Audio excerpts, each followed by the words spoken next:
I thought it might be fun to do a little mini series where I explain what some lesser known or like mystery illnesses are, because it might be something you're suffering with and not even know it.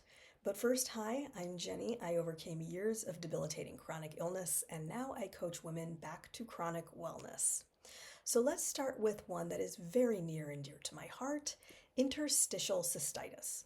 So, interstitial cystitis, or IC, is a bladder condition that for a lot of women mimics a bladder infection, but no bacteria is found.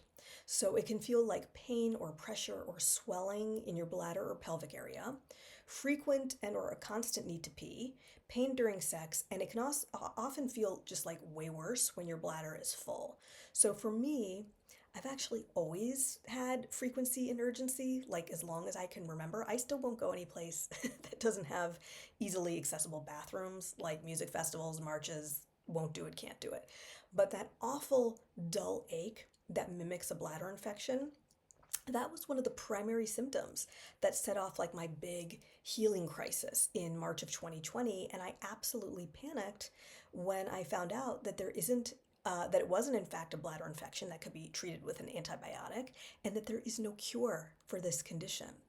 The way to test to see if you have interstitial cystitis is with a procedure called a cystoscopy, where a urologist like knocks you out and then uses a thin tube to see inside your bladder, which for me, I'm not gonna lie, this procedure actually makes my symptoms like way worse for days or weeks afterwards, but not everyone is as sensitive as I am. But at the time that I was first hit hard with, the painful symptoms of IC, my urologist prescribed something called gabapentin, which is a medication primarily used to treat nerve pain.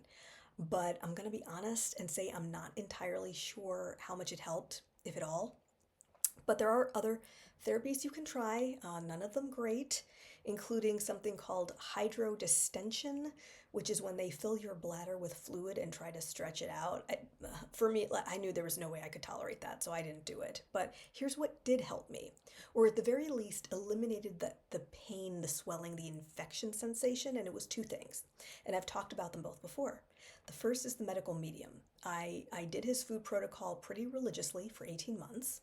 And then the second is the journal speak practice created by Nicole Sachs to calm the nervous system. And for whatever reason, that one was especially effective for this.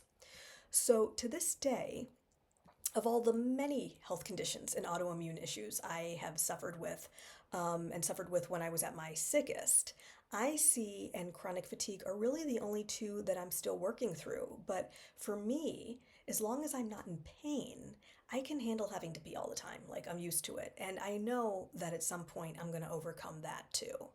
So if you or someone you know needs help navigating chronic illness, my information is in my bio.